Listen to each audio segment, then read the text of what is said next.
Imagine this. You're in a world where nothing exists but towering mountains of ice, a cold so brutal it seeps into your bones, and death hides behind every frozen bush. Now think, what if your own family left you behind, believing you were already dead, and the one who saves your life isn't a human, but a savage wolf? Today's story isn't just about survival, it's about an extraordinary bond that changed history forever. This story begins thousands of years ago, a time when the earth was buried under thick sheets of ice, and survival meant fighting death every single moment. Deep within the dark, unforgiving forests of ancient Europe lived a small human tribe where only one rule mattered: strength. The leader of that tribe was Ergon, a warrior so fierce that even the forest trembled at his roar. Winter was closing in fast, and if the tribe wanted to survive starvation, they needed a massive hunt. Ergon had already led his bravest hunters deep into the forest. Their target, a Vishal herd of wild bison. The hunters crawled through the grass like shadows, holding even their breath. Then Ergon gave the signal, and in an instant silence exploded into chaos. Spears flew, and the tribe launched their attack. The plan was simple: drive the herd straight toward a deadly cliff. One by one the bison began falling into the abyss. But then, everything changed.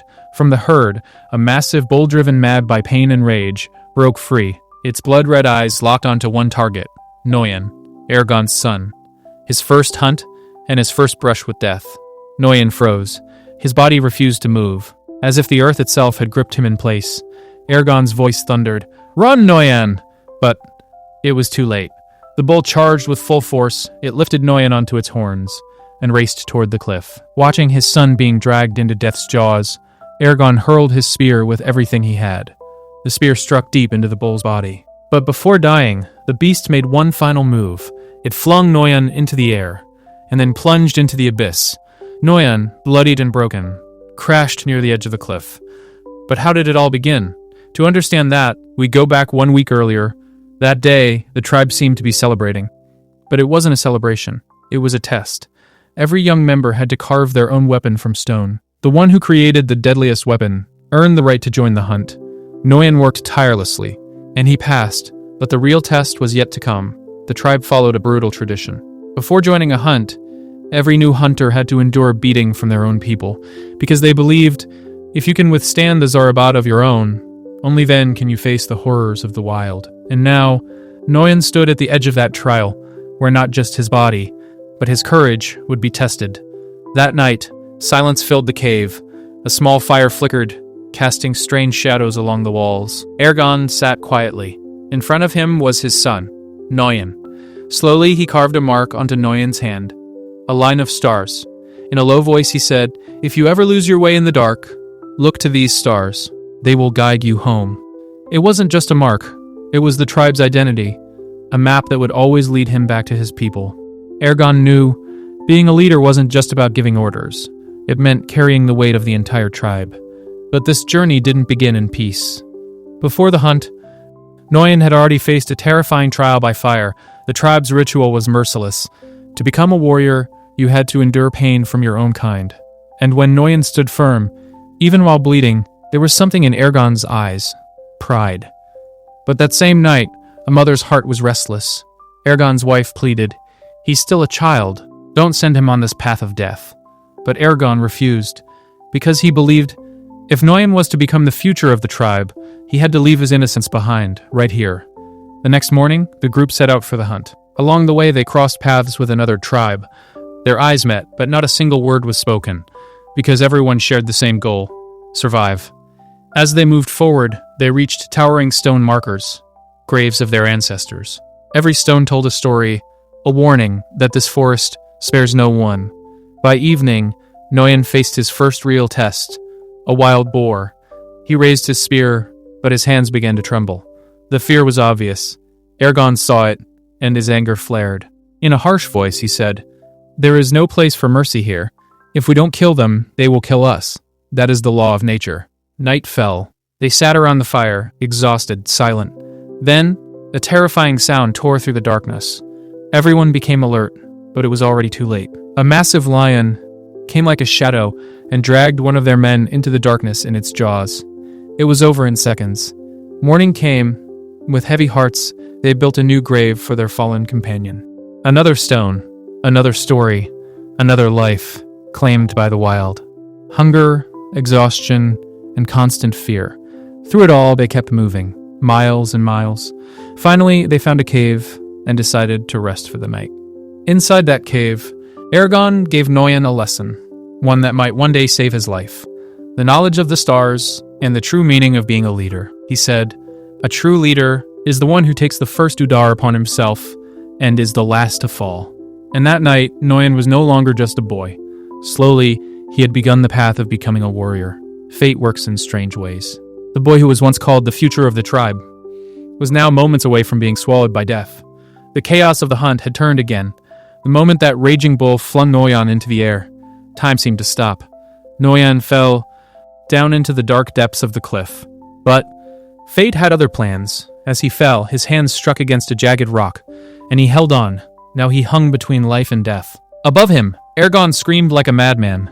"Noyan, don't give up." There was no command of a leader in his voice, only the desperation of a father. But fate didn't show mercy. The rock Noyan clung to started to crack.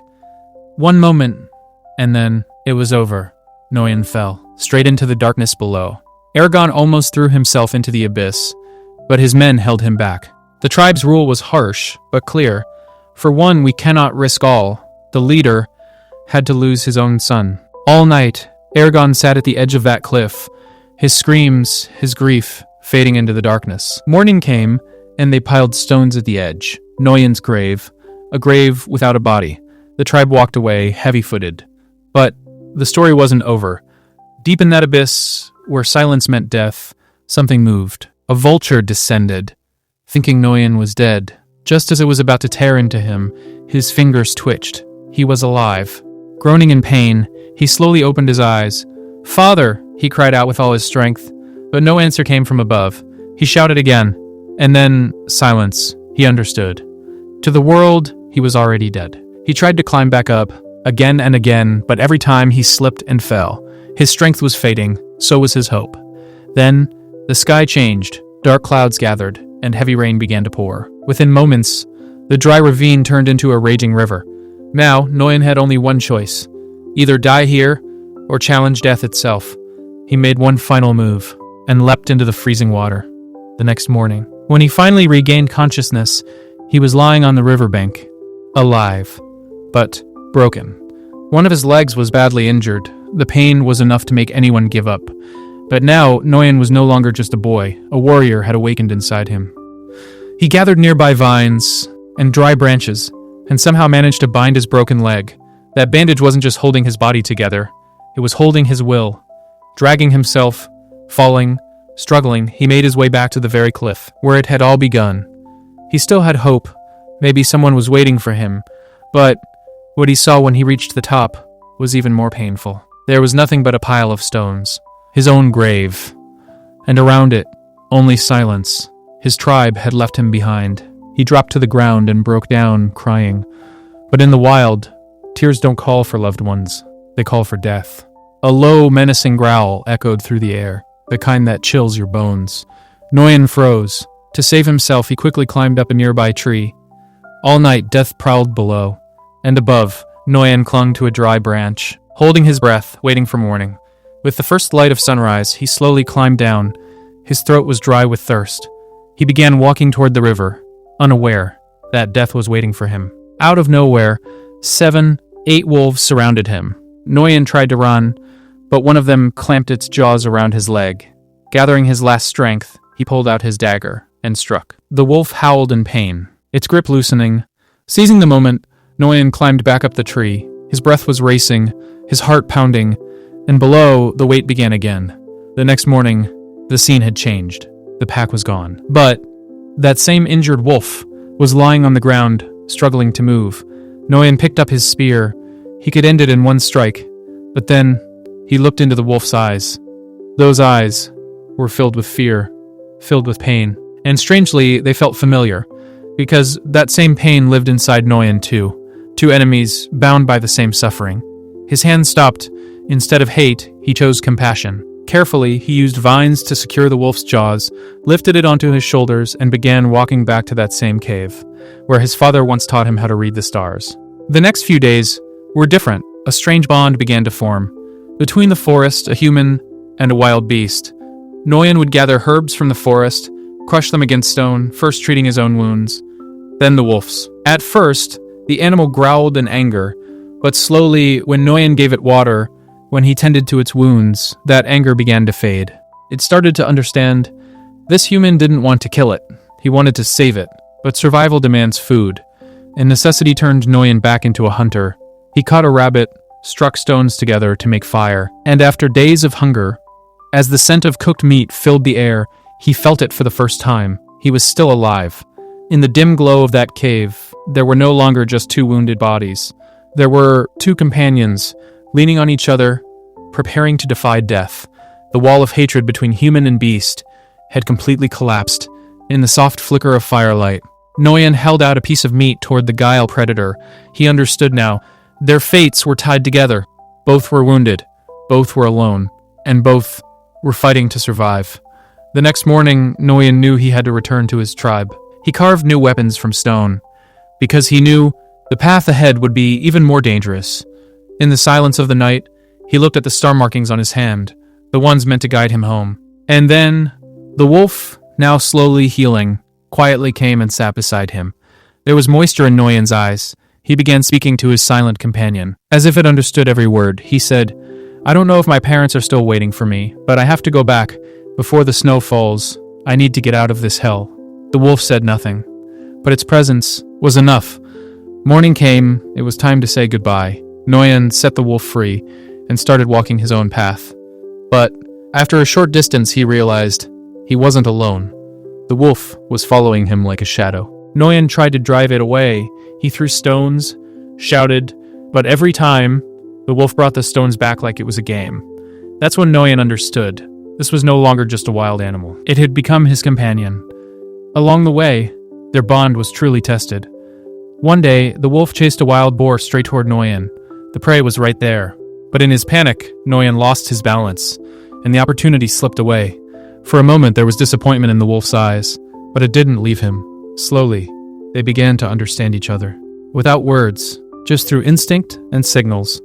Sometimes they crossed frozen lakes together, sometimes they pushed through dense forests, and during that journey, Noyan gave his loyal companion a name, Alpha. Winter had fully arrived now. A white blanket of snow covered everything. One night, as Alpha rested his head in Noyan's lap, soaking in the warmth of the fire, suddenly, his ears shot up. A low, dangerous growl rose from his throat, and in a flash he ran into the darkness. Noyan panicked and ran after him. But what he saw ahead stopped him cold. In front of him stood an entire pack of wolves, silent, deadly, ready. Alpha slowly approached them, sniffed them, wagged his tail, as if speaking in their language. Within moments, he blended into the pack, as if he had always belonged there. Noyan understood Alpha's journey might end here. He had found his true family. But one question remained. Would Alpha leave Noyan behind for his pack? In the cold wind, Noyan stood still, that question echoing in his mind. The moment of farewell felt carved in stone. His hands trembled as he gently stroked Alpha's head and gestured for him to go. "Go, my friend. You belong with them." His voice broke.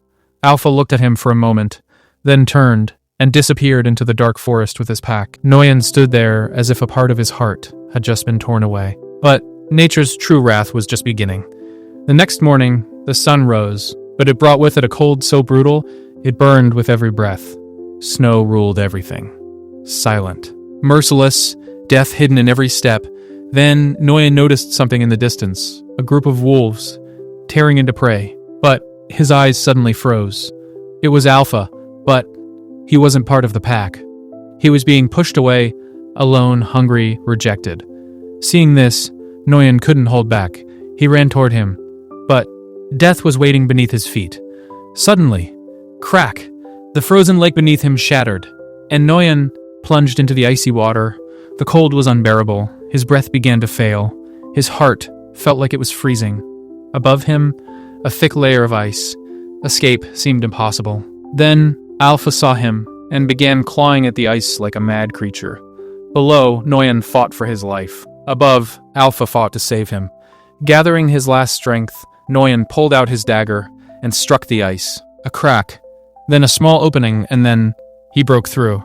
Death was only a moment away, but once again, he survived. Both of them trembled violently. Noyan quickly made a fire, trying to bring warmth back into his frozen body. Alpha didn't leave his side for even a second. The next morning, the journey began again. Along the way, they came across a sight that shook Noyan to his core. A man, frozen solid in the snow, eyes open, face stiff as stone. Noyan knelt down, gently closed his eyes, and whispered a silent prayer. Then, he picked up the man's bow and arrows. Now, it would become his shield for survival. But nature still wasn't done. From behind, a pack of hyenas was closing in, and ahead, a raging snowstorm. Only one path to survive, a narrow cave.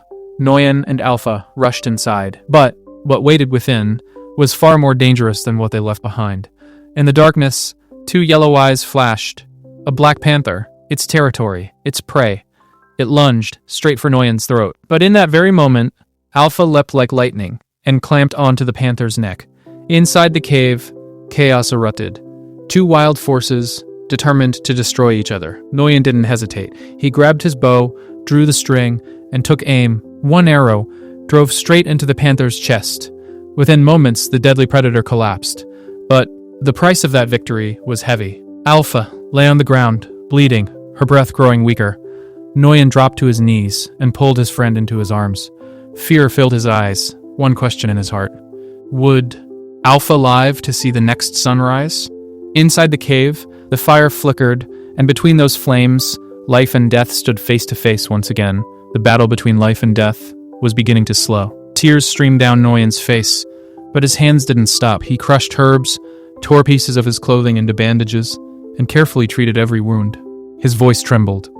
My friend, today my life is in your debt. You bled to save me, and I promise I won't leave your side until my last breath. Alpha gently moved her tail, no words, but everything was understood. After some time, the journey began again.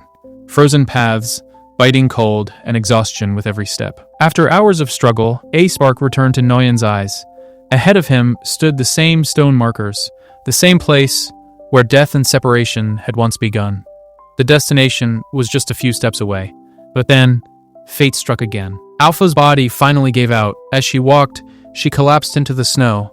Her wounds, weakness, and exhaustion had all caught up to her. Noyan understood. She couldn't go any further. Without a second thought, he lifted Alpha into his arms. A broken leg and a wounded companion in his arms. This was no longer a journey of distance. It was a journey of will.